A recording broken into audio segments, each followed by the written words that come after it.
Hello and welcome back to another Rush Duel Links video. Today we got some brand new leaks about the upcoming character, Maddox, and some of the skills that are going to be coming out alongside him and what we presume is going to be a box alongside him. So we did get a bunch of speed leaks as well, but we're not really going to cover them, but there is some quite interesting stuff in there. But we'll go straight into the Rush Duel skill. So first off, Maddox skill 1 is just to add his ace monster to the deck. This is basically a nothing skill, so we won't really have to go over it. But then we have Maddox skill 2, and this is again kind of a throwaway skill, but there might be something here. I mean, we did make stuff happen with the join tech skill, so you never know. But can be activated during a turn you normal summoned Chemicalized Salamander, send one Dr. Redrobe and one Flame Seeker from outside of your deck to the graveyard. So we basically create 2 cards, throw them into the bin. Now we do have a join tech version of the skill for join tech Rex, and the idea is we just dump some cards in and then we can put them back in to use join tech Rex's effect. Salamander basically does something similar because Salamander's effect does require us to shuffle 3 Pyro type monsters from our graveyard into the deck. But it's 2500 attack, 1500 defense, and all face-up monsters on your opponent's field lose attack equal to the number of monsters in your opponent's graveyard times 100 until the end of this turn. This is a pretty okay boss monster. Obviously, it's going to be much better later on in the game when your opponent's graveyard's nice and full, because then we can get a nice big chunky reduction to all of the monsters on your opponent's field. Early game, not quite so good, but you can at least use this most of the time to attack over your opponent's 2500 attack monsters, which is okay. As for the other cards, Dr. Redrobe is basically a 1500 attack, 0 defense vanilla. This is going to effectively power creep the best normal monster that Pyro currently have, which I believe is Pyro. Now this does have 1000 less defense, but does have that 1500 attack, which is quite nice. Flame Seeker, again, 1400 attack. Not quite as good as Dr. Redrobe, but still pretty good, and it does have that 400 defense. And it does seem quite likely that both of these cards will be in the upcoming box, since they are referenced here and are created using this skill. Then we have Maddox skill 3, and this is where stuff starts getting a little bit interesting. So requirement from turn 2 onwards, during the turn that you have normal summoned or special summoned a normal monster, if all of the monsters in your constructed deck are Pyro type monsters, and all effect monsters in your constructed deck have 100 or more defense. So that is quite interesting. What immediately stuck out to me here was that you cannot use this with some of the noodles, specifically things like Extra Spice the Elite Noodle Ninja, because it has 0 defense. So it is quite interesting they have put a stipulation on here, basically to say, please don't use the noodle cards in here, or specifically the noodle bosses, which is a shame. I guess Konami really don't like the noodle ninjas anymore after the kind of stally burn strategy that was developed with them. So this is a little bit disappointing because I am quite a big fan of the noodles, but it is what it is. But the effect is that we can send the top 3 cards of our deck to the graveyard. Then, if you do not control a face-up level 7 or higher effect monster, you can add a level 7 or lower monster with 1500 or more defense from your graveyard to your hand. So this is very reminiscent of the Galaxy skill, specifically the Dark Galaxy skill, that mills 3 and then lets you grab a 1600 or higher attack monster back to your hand, except this time it's with defense. So notably, our boss monster does have 1500 defense and it is level 7 or lower, so it is a good target for this. There aren't going to be that many low-level monsters that we could use with this, but notably there are a couple that do come to mind. The main one being Super Assistant Achi. So this is Manabu's like fusion material monster. This does combine with a few of his different monsters, and we don't expect to get his fusions anytime soon, but this card will be relevant later. They could release this early to basically incentivize having this in our deck so that when we do mill this off of our skill, we could put it back into our hand, so this is some potential. The other cards are the Hyper Assistants, and these also have the same 1500 defense stat. I think these are less likely to come out, but there is a chance. So if your opponent has a monster on the field, send this face-up card from your field to the graveyard to special summon a level 7 or higher Pyro type monster from your hand face-up to your field. Then if you have the Super Assistant Achi in your graveyard, the monster special summoned by this effect gains 800 attack. Now, this effect specifically isn't that OP. It is still really nice. It is still a really good effect and would combo quite nicely with the Super Assistant Achi, but I don't think it's as likely to come out as some of the other cards we've already mentioned, but there is definitely a chance. I could see this as being a box UR. But yeah, overall, Maddox skill 3 is looking like a really, really good one. We can use the effect every turn to keep milling cards into the graveyard, which lets us fuel our effects, such as our Chemicalized Salamander. And we can also use this to keep plussing. We have infinite access to our boss monsters as long as they keep getting into the graveyard. And again, if we do get these 1500 defense low-level monsters, we can also grab them. The other good skill that we've kind of seen from the Maddox is going to be skill 4, so requirement. you control a face-up red riser, or one level 7 effect monster with 1500 or more defense, and all of the monsters in your constructed deck are fire pyro type monsters. Now notably, we can use this skill with noodles, that is something to take into account. But we can send one card from our field to the graveyard, then we can either add Scales of Flame once per duel, Fiery Blaze once per duel, or Chemicalizer Red from your deck or your graveyard to your hand. So, the first thing we should talk about is the elephant in the room, and that is Chemicalizer Red. This is an equip spell, and I don't think many people will have predicted that we would be getting equip spells quite this early, and not with Maddox's release. We were expecting Rovian to be the next Go Rush character, and equip spells to come out alongside her, because she plays an equip spell focused deck, so it made sense to release it there. But now having Chemicalizer Red here is very, very interesting. What this could mean is either we're just saying willy-nilly we're just going to get a couple of equips early and doesn't really mean anything, or it could be hinting that we skip over Rovian as a playable character to try and get to the Lug quicker, so we can get to those fusions and eventually those maximums from Go Rush a lot quicker, and not having to waste time effectively making equip spells a really big deal and having to like get an extra character out, which really does add a lot of time, because if you think about it, it's going to be a month and a half to like 3 months between these character releases. So having an extra one in there could actually stifle things a little bit. So this really did catch me off guard, but what is Chemicalizer Red? So we can equip this card to a face-up pyro type monster on your field. The equipped monster gains 300 attack and cannot be destroyed by your opponent's trap cards. So again, this could potentially mean that we're getting more trap cards that can destroy monsters in the next box, which could be interesting, because otherwise this card is basically just protects you from widespread, which is not super interesting. But the other cards that were mentioned was Red Riser, which is during the turn that you normal summon this card, we can add Chemicalizer Red from our graveyard to our hand. We could summon this out, use its effect to add Chemicalizer Red from our graveyard to our hand, then use the skill effect to send Red Riser to the graveyard and then grab one of our other cards. That being either the equip spell itself, or the Scales of Flame, or the Fiery Blaze, which is our back row hate. But Scales of Flame is an okay spell card. We can shuffle one Pyro type monster from our graveyard into the deck, one face-up Pyro monster on your field gains 500 attack until the end of this turn, then we can make one face-up monster on your opponent's field lose 500 attack until the end of this turn. So this is basically like saying if the next attack connects, we're doing an extra 1000 damage, which is not bad, but it's not super great either. The other thing is that the skill does let us grab Scales of Flame and Fiery Blaze only once per duel, but we can grab Chemicalizer Red as much as we want. That also means we only have to run one copy of Chemicalizer Red because we have infinite access to it, because we can just keep getting it back from the graveyard again and again and again. But Fiery Blaze is always nice, back row hate is always going to be useful. Scales of Flame, however, is a bit of a weird one. I assume we'd probably run one copy of this. I don't think we're likely to play more, and we'd only really play the one copy to try and get maximum value out of the skill by getting a free plus off of it, and an extra 1000 damage is not that bad. But that is it for the Maddox skills, so I just wanted to quickly go over some of the cards that we potentially could get with Maddox's release, and potentially could be in the box to kind of go with Maddox's other cards. The first thing we're going to do is talk about his other boss monsters, and this is Analyze Phlogiston. So we can send one spell trap from your hand to the graveyard, shuffle 3 Pyro type monsters from your graveyard into the deck, whose total levels equal the total levels of the attack position level 8 or lower monsters on your opponent's field. So that is quite specific. We need to have exactly 3 Pyro type monsters in our graveyard.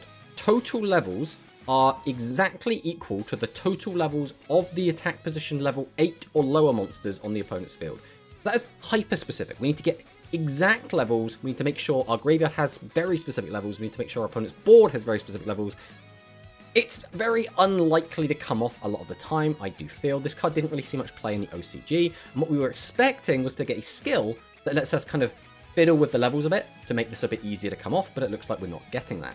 But then we can destroy all attack position level 8 or lower monsters on your opponent's field, which again is a pretty good payoff. This is basically a board wipe for non-level 9 and 10, so none of the good fusions and none of the maximums. But this turn we can only attack with one monster, so we can't get in for a ridiculous big chunk of damage.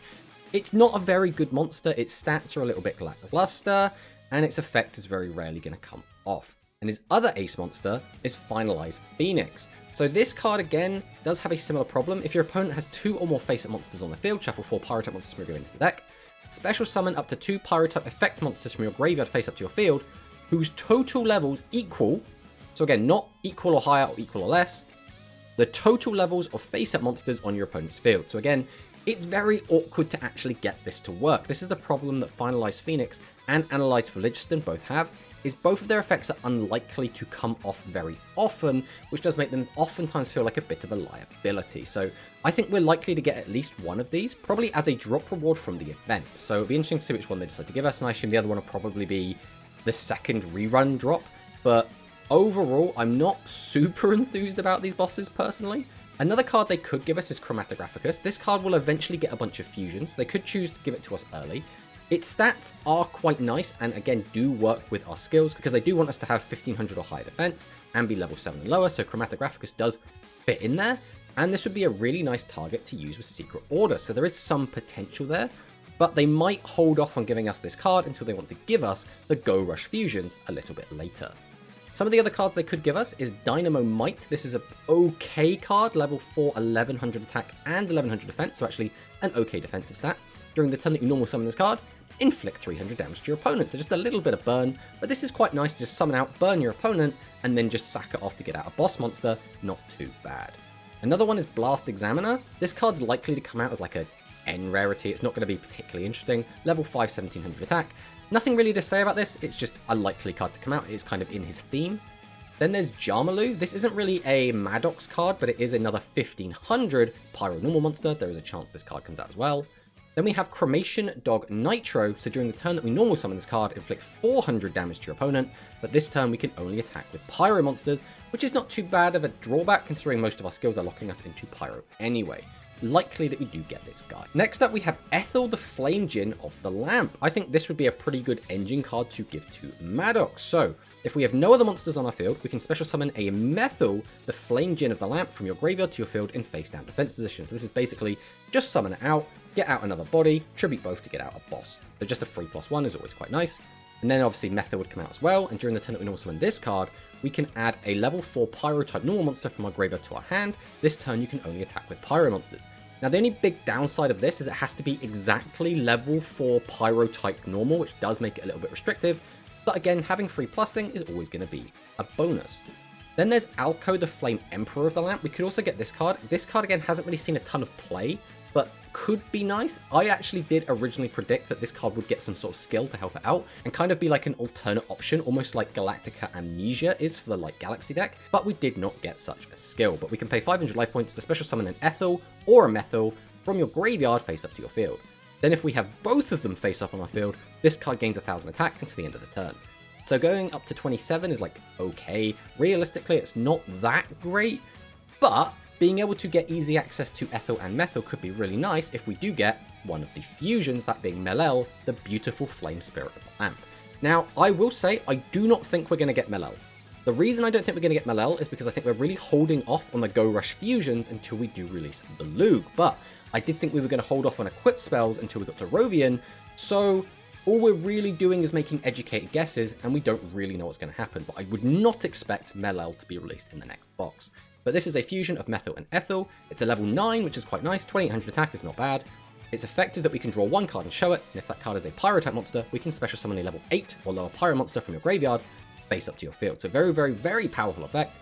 Maybe a little bit too strong for right now, but considering what the Dragon Fusion deck and the Psychic Fusion deck can do, this is probably actually a little bit tame.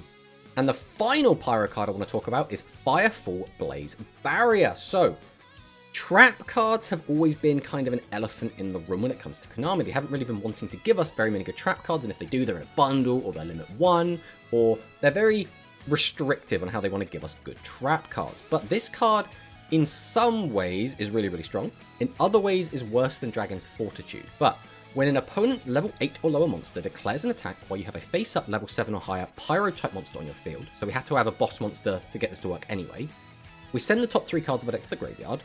Then all face-up level 8 or lower monsters on your opponent's field, so this will not work on most fusions, and this will not work on maximum monsters, lose attack equal to the number of Pyro-type monsters sent to the graveyard by this effect times 400, which means this will be either 0, 400, 800, or 1200.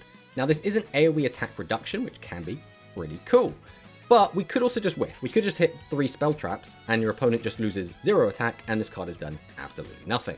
But in a weird way, there's enough RNG attached to this card that it almost feels kind of balanced, so there is a small chance we could get this card in the box.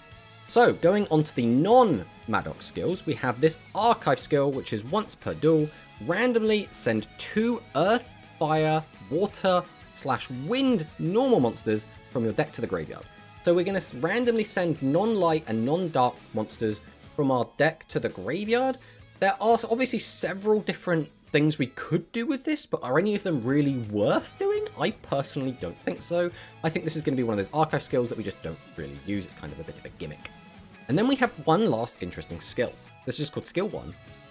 If all of the monsters in your constructed deck with 1600 or more attack are either level 5 or lower dragon type normal monsters, or monsters with 2300 attack, 2100 defense. Now that is already quite interesting. Now what do fit into these categories? Well, level 5 or lower dragon type normal monster, Curse of Dragon just so happens to fit that description. And then monsters that are 2300, 2100, well, Gaia the Fierce Knight just so happens to fit that description. So this is very clearly a Gaia the Fierce Knight or Gaia the Dragon Champion skill, which is really cool. This is something I did predict back when we first found out that fusions were coming, because all of these cards, all these pieces effectively, are all from the card trader. Giving them a skill would be an easy slam dunk to get people into fusions. Now this is a little bit late, but better late than never. Now, Fusion Gaia is a really, really strong deck in the OCG, so I don't think we're going to get all of the support for that, but we could get some very basic cards to go along with it. So what is the effect of this skill? We can send a normal monster from your deck to the graveyard. So that's already pretty cool. We can immediately just bin a Curse of Dragon or a Gaia the Fierce Knight if we want to, and increase the attack of a level 5 or higher face-up monster on your field by 600. So Curse of Dragon will become 26, Gaia the Fierce Knight would become 29, and Gaia the Dragon Champion would become 32, which is very, very good. Obviously 29 can attack over 28s, which is really good because there's a lot of 28s running around between like Atari fusions. Everything about Psychic, they've got Candy Live as a 28. Being able to get to 32 is also very relevant because, again, dragons do have a lot of 3000 boss monsters, and even that 26 on the Curse of Dragon will let us attack over 25s, which is most bosses in the game. But this boost is only until the end of the turn. Then, once per duel, you can add a Polymerization. This is the legend spell, Polymerization, which does imply we'll be getting this as a bundle or as some sort of campaign reward, and or one normal monster from your deck or graveyard to your hand. So this is pretty cool. So we can use this once per duel, grab Polymerization from either our deck or our graveyard, and then a normal monster from, again, our deck or our graveyard. We've already been able to throw a normal monster into the graveyard with the first part of this skill, so if we have access to something to bring it back, let's say we have a Star Restart, or if we have a Secret Order, we can bring back one piece of our fusion, and then bam, we can immediately go into that fusion. But what is the difference between Polymerization and fusion? Well, Polymerization is basically Polymerization from TCG. We can fuse face-down monsters, and we can fuse using cards in our hand, which can be really, really good, especially when our fusion material are all high level, like Gaia the Fierce Knight and Curse of Dragon. But what else can we do with this skill? Well, we're locked into monsters that have 2300 attack and 2100 defense. So we've already talked about Gaia the Fierce Knight, but there was also Swift Gaia the Fierce Knight, who we can also play in this deck. Now, this is a limit 3 card, which is going to be very restrictive because, again, the 2 cards we just spoke about using, being Star Restart and Secret Order, are both also limit 3. So what I'd really like to see is Swift Gaia getting that limit 3 restriction lifted, because I don't really think there's a reason for it to be. I don't think this card being at limit 3 is really doing much, so we could just get rid of it. Another card that we could also be getting is Veteran Gaia the Fierce Knight. Now, this card is very, very powerful. This is a much more modern Gaia support card, but I think this card on its own would be pretty good. So we can tribute this card in attack position by tributing one face-up level 5 or higher monster. So in this case, that would be most likely a Curse of Dragon. We can send the top card of a deck to the graveyard, and then this card's name becomes Gaia the Fierce Knight this turn. Then we can fusion summon by shuffling this card from your field and one monster from your field or graveyard into the owner's deck as material. So the logic would be that we get out a Curse of Dragon, tribute it to summon out Veteran Gaia the Fierce Knight. Veteran Gaia the Fierce Knight's effect then activates. We immediately fuse it with the Curse of Dragon that we just tributed to summon it, and bam, we have a Gaia the Dragon Champion, which is actually pretty cool. Now, there is a Curse of Dragon version of this as well, Veteran Curse of Dragon, but I think this is a lot less likely to come out because it is a lot better. First off, if we have no monsters on our field, we can special summon this card from our hand. So realistically, this is just a Cyber Dragon with 100 less attack. Then it also does the similar thing where you can fuse using your graveyard, which means this could effectively be a 1-card, big 2600 attack fusion monster, which I think would probably be a little bit too good. As well as the fact the skill does lock us into level 5 or lower dragon type normal monsters, which means we couldn't actually use Veteran Curse of Dragon with this new skill, So there is that, but we could still technically use Veteran Gaia the Fierce Knight. Another support card we could get is Dragon Curse Magician. So quite nice stats, 1100 attack, 1100 defense. If you have 3 or more spell cards in your graveyard, now that can be a little bit awkward. 3 or more spells, especially in Rush Duel Links right now, could be a bit awkward to get. We can send this face-up card from your field to the graveyard, special summon a Gaia the Fierce Knight or a level 5 dragon-type normal monster from your hand or your graveyard face-up to your field. So what this means is we could use the skill to basically dump a Gaia the Fierce Knight. Then we could use the Dragon Curse Magician, get rid of this to just cheat out the Gaia from the graveyard, which is pretty good. This would basically be a 1-card normal summon of Gaia the Fierce Knight, which is not super duper crazy, but it is quite nice and could actually be a somewhat competitive tool for the deck. So now let's take a look at some of the fusions. First off, we have Gaia the Dragon Champion. We have this card currently, and this is what is going to be obviously the primary target, but there are some other Gaia fusions that there is some potential to come out. The one that I think is most likely is Swift Gaia the Dragon Champion. Now this isn't guaranteed to come out, but there is a chance this can come out. So to make this, we need 1 warrior type monster with 2100 defense. Now notably, that means we can make this using Gaia, Swift Gaia, or Veteran Gaia, which are all pretty cool. And then the other one has to be Curse of Dragon. We can send the top card of our deck to the graveyard, and then it gets Piercing. And then if we have no cards in our hand, we can draw 1 card. So Piercing is really good. Obviously, we really want a way to be able to beat set 3 pass and getting damage in, and Piercing is always going to be a really good way to do so. Gaia the Fierce Knight specifically is a warrior, which means we can play Piercing Samurai to give the deck another way to just allow us to get piercing damage through. Now, the extra effect to draw a card might be a little bit too good, but personally, I think this will be fine in this kind of meta game that we find ourselves in. Realistically, I think this deck would probably still struggle against Dragon Fusion or Psychics, so I don't think getting a free draw is really going to be the end of the world, and I don't think that would be a reason not to release this card. But a card I don't think we're going to be getting is Gaia the Battle Ruler. I think this card might be a little bit too good. This is made using Gaia and Curse of Dragon. During the main phase that this card was special summoned, we can shuffle a non-magical knight type monster from our graveyard into the deck, and then it can either attack directly or destroy a spell trap on your opponent's field. Now we already have a direct attacker, but this is a lot easier to make, theoretically, depending on how you kind of look at it. If we get, for example, the Veteran Gaia, this card is a lot easier to make. And having a 2600 that can attack directly is really good, but also being able to pop your opponent's back row can be really, really powerful, especially in Rush. Now the last cards we're going to talk about are just a few more Gaia support cards, the first one being Launcher Catapult Turtle. If we have no attack position monsters on your field, we can special summon this card from your hand face up to your field, so just get it out as a face up 2000 defense monster. We can send a face up fusion monster from our field to the graveyard, which would be Gaia the Dragon Champion, destroy a spell trap on your opponent's field. Again, very, very powerful. Then if you have a Gaia the Dragon Champion in your graveyard, you can destroy 1 card on your opponent's field. So this is very powerful, right? We can pop our opponent's back row, and we can pop any card on the field as well. But we do have to give up a not super easy to summon 2600 attack monster to do so, so I don't think it's too bad because the cost to actually get this effect off is pretty rough.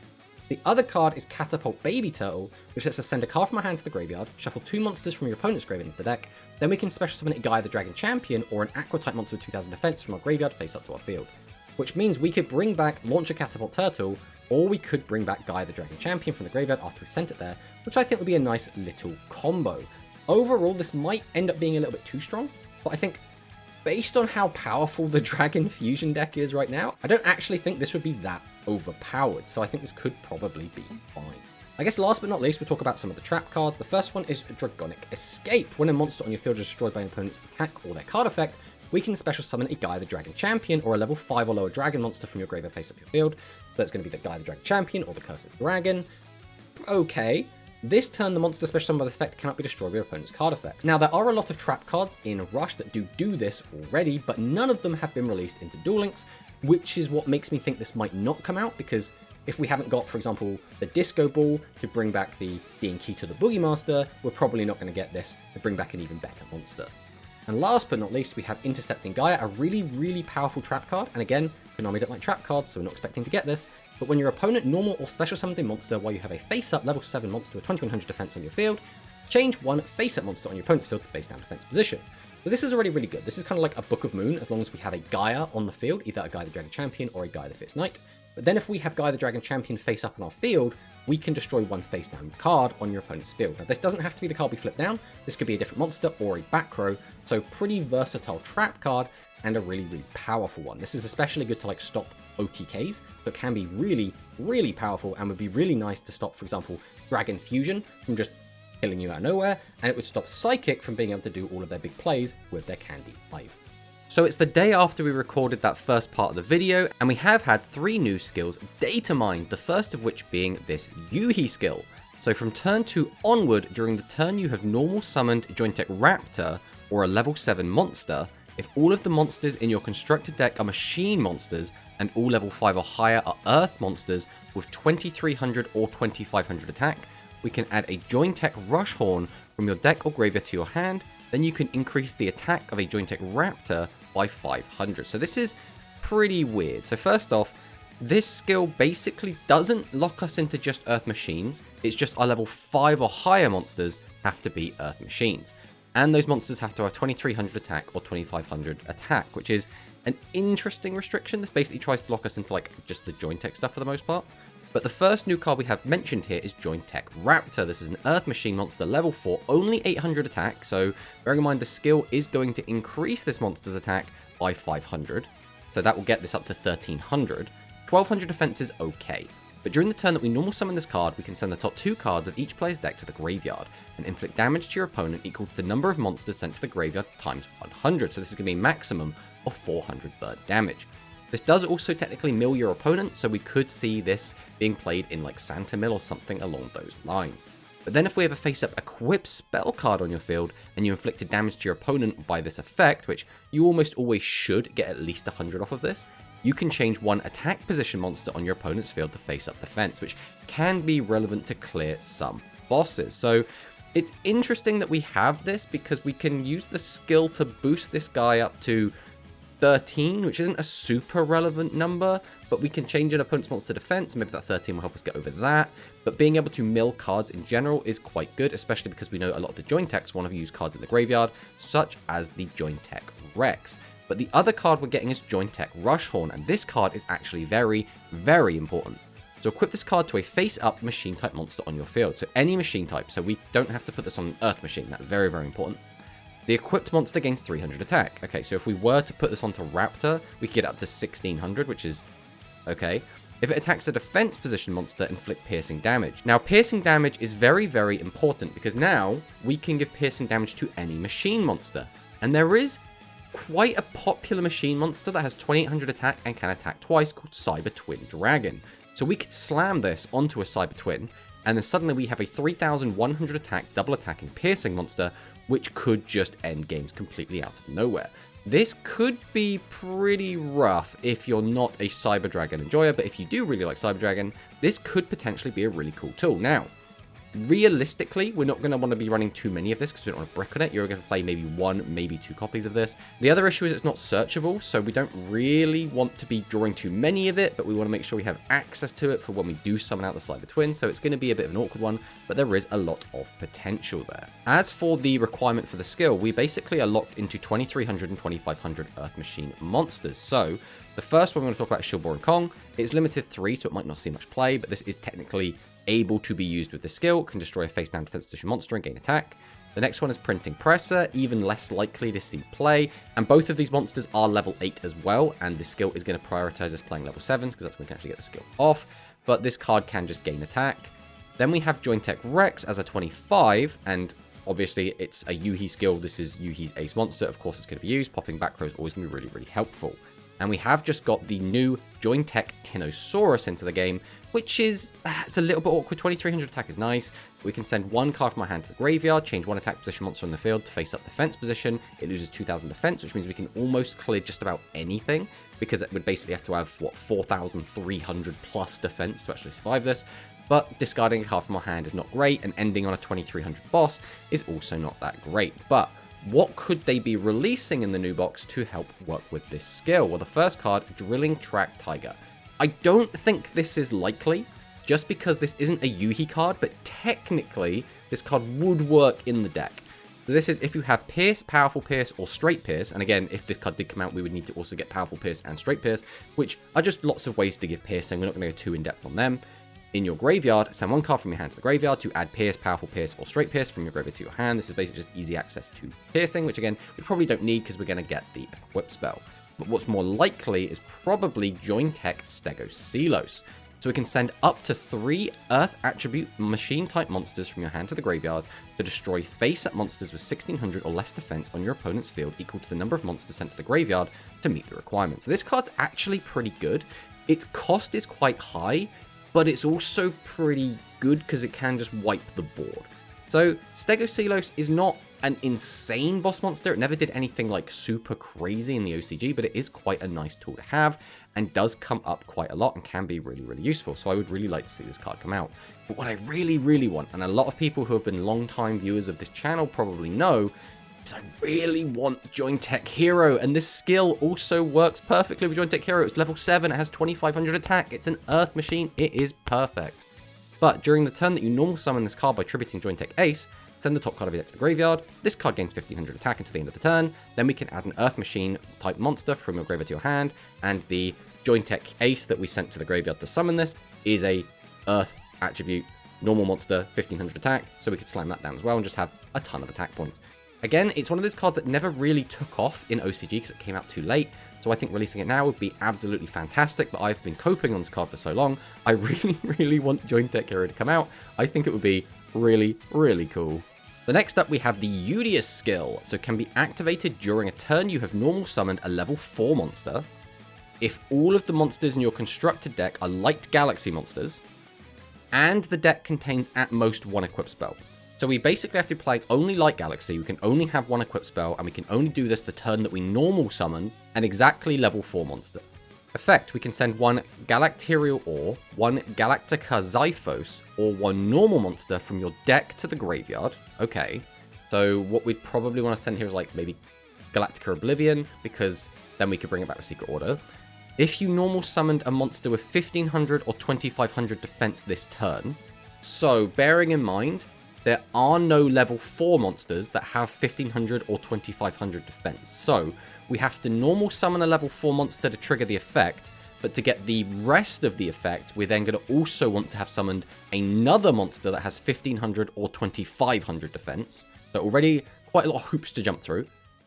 We can add it to our hand instead and make monsters on your field with 1500 defense inflict piercing battle damage this turn. Which means ideally we want to be summoning something that has 1500 defense to get the most out of this effect. So, first things first, let's take a look at the new cards. We have Galacterial Ore. So if you have 3 or more galaxy monsters in your graveyard, during the main phase, this card was normal or special summoned, we can add a Galactica Zyphos from your graveyard to your hand.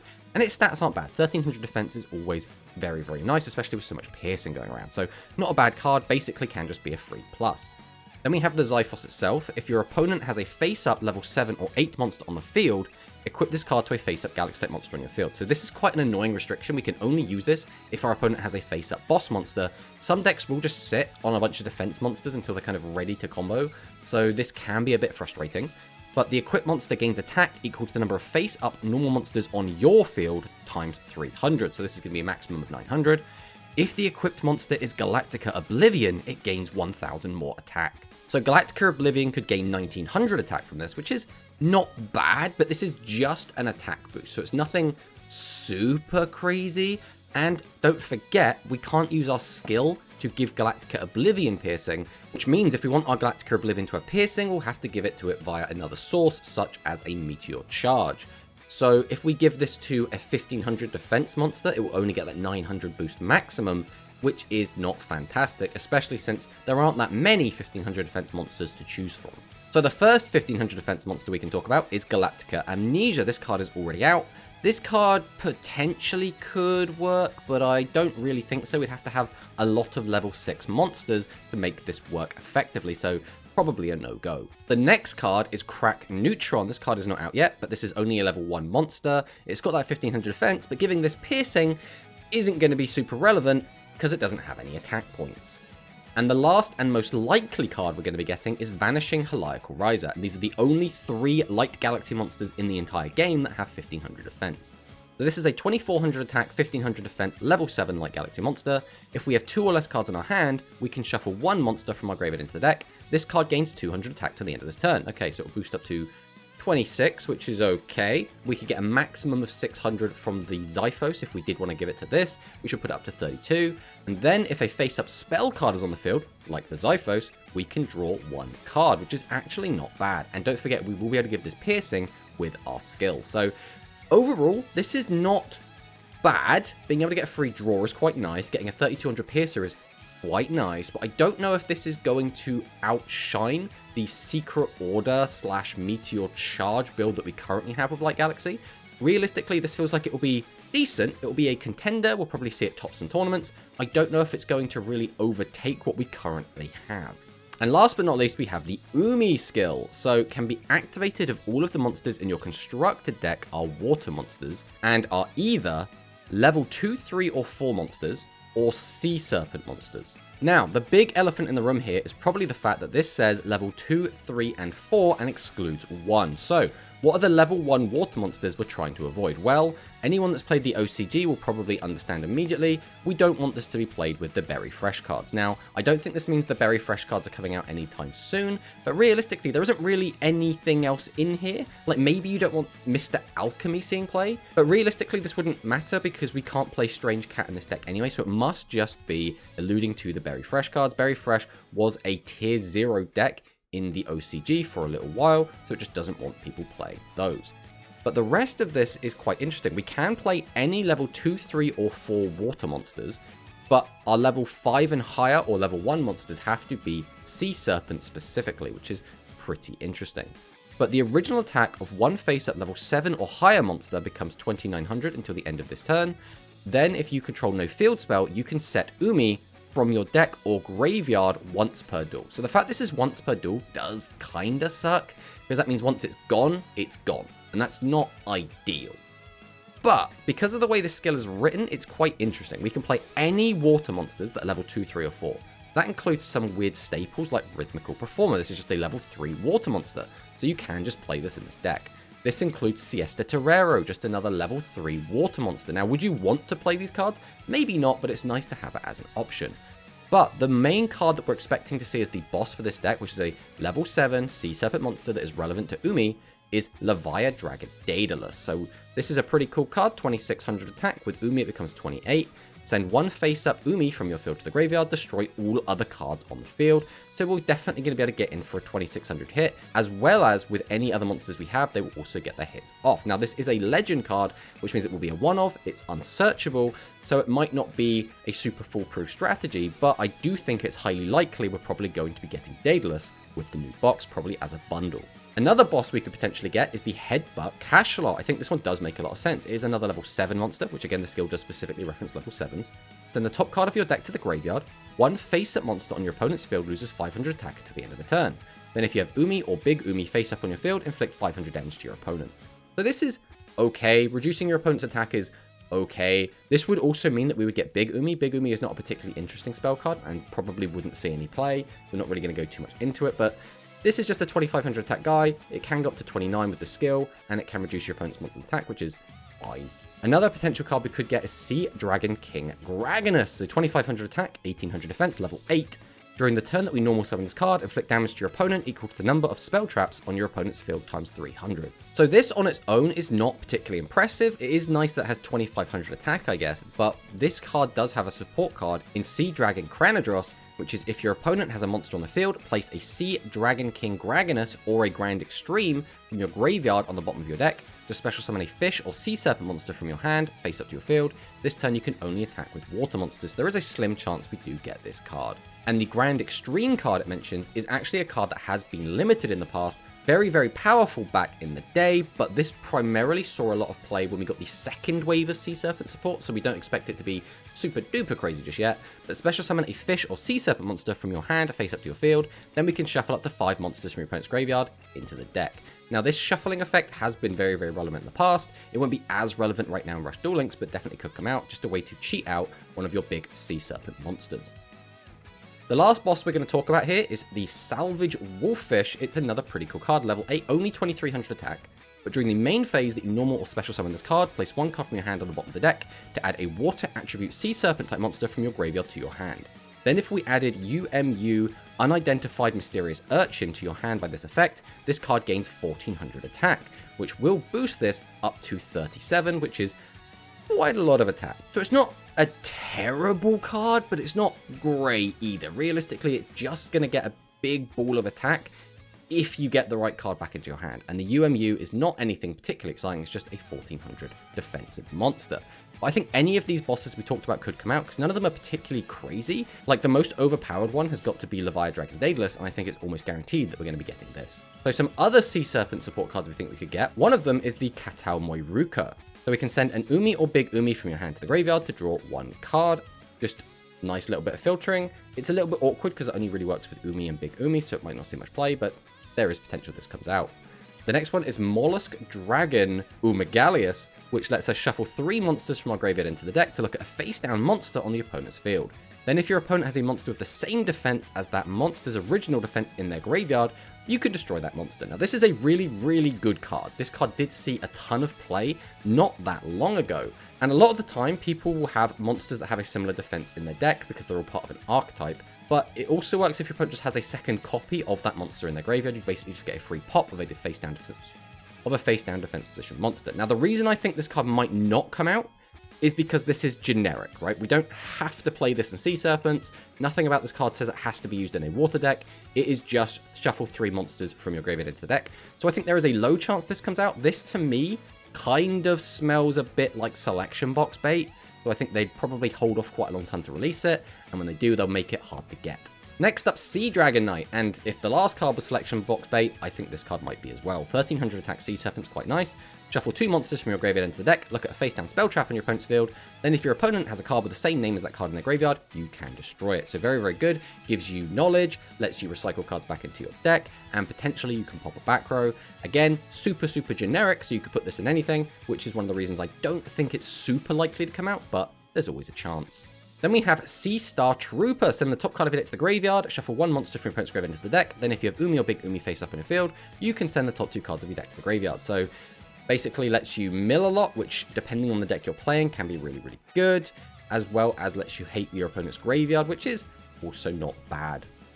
Then we have Light Dolphin. If you have a face-up Umi or Big Umi and a face-up Fish, Sea Serpent, Thunder, or Aqua-type normal monster on your field, you get to draw a card. So just getting a free plus is always going to be really, really nice. This is obviously a little bit awkward. We do have to have the specific field spell, and we do have to have a normal monster, but a free plus is a free plus. Then we have the Swordfish Vanguard Gaju. So this is a level 2, 700, 300 monster. During the turn that you normal summon this card, we can set a Dolphin counterattack or a Sea Storm of Iroquois from your graveyard in your spell and trap zone. Then you can special summon a Dolphin King Iroquois from your hand or your graveyard face up to your field. So this is a pretty cool card that lets you get back trap cards or lets you special summon a normal monster from your hand or your graveyard. So the monster it can summon is not particularly impressive, it's just a 2000 vanilla level 6 monster. But the trap cards it can get back are actually pretty good. And the first one is Dolphin Counterattack. So when an opponent's monster declares an attack targeting your face-up Fish or Sea Serpent monster, shuffle an Umi or Big Umi from your graveyard into the deck. Destroy 1 face-up monster on your opponent's field with the highest attack. So that's already pretty much a no-go, right? Because Konami don't like trap cards, especially good trap cards, especially one that can actually destroy a monster that isn't a legend. But this card could be a limit 1 bundle, for example. We could get it in a kind of restricted way. And it is a trap card that destroys monsters, which would mean the Chemicalizer Red from the Maddox skill would actually do a little bit more. So maybe it's not too far-fetched to think we might get this. But then we draw 1 card and show it, and if that card is Umi or Big Umi, inflict 500 damage. So basically, pop a monster, draw a card is fantastic. That's such a powerful trap card, which makes me think we're not super likely to get it, but there's always a chance. And the other trap card is the Sea Storm of Iroquois, which is when an opponent's monster declares a direct attack while you have Umi or Big Umi face up in your field, change the battle positions of all face-up monsters on your opponent's field, and then you can special summon a Sea Serpent normal monster from your graveyard face up to your field. So we get a plus off this, and we get to change all of our opponent's monsters to defense mode. This is, again, such a powerful trap. Just really, really good. And these would be 2 of the best trap cards in the game. So I don't think we're super likely to get them, but there's always a chance. And the last card we're going to talk about is just Vanishing Torrent, which is just our back row hate for Sea Serpents. So overall, I think these skills are all reasonably okay. The Yuhi skill, I don't think the skill itself is particularly interesting, but I do think getting the Rush Horn is actually pretty big. I think the biggest impact this is probably going to have realistically is going to be, again, using this with Cyber Twin. But if we do get something like the Jointic Hero, this could be really, really cool. The yugioh skill, again, I think has potential, but I don't see it outperforming the Secret Order version of the deck that we currently have, but I would love to be wrong.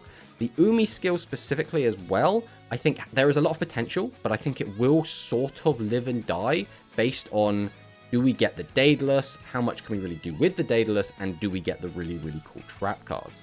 As for the other skills, I think the Maddox skills are okay. I don't think they're necessarily bad, but they do have the issue of, I'm not really sure how this deck beats set 3 pass. We don't really have any piercing, we don't have any way to change battle positions, we don't have a way to pop face down monsters, we don't have direct attack, our burn capability is also very limited, so I really don't think this deck is going to have a great matchup into a lot of decks at the moment. I don't think it's going to have a good way to beat set 3 pass, so any deck that can get away with just stalling is going to absolutely dominate this deck, so I regrettably think the Maddox cards and the Pyro is not going to be super duper great, but I hope I'm wrong there. And then I think the Gaia stuff, again, has potential. If we get some good Gaia cards released, I think the Gaia stuff could be an actual really strong meta contender. Again, it's really going to depend on what cards Konami decide to give us. But thanks for watching the video, and I'll see you next time.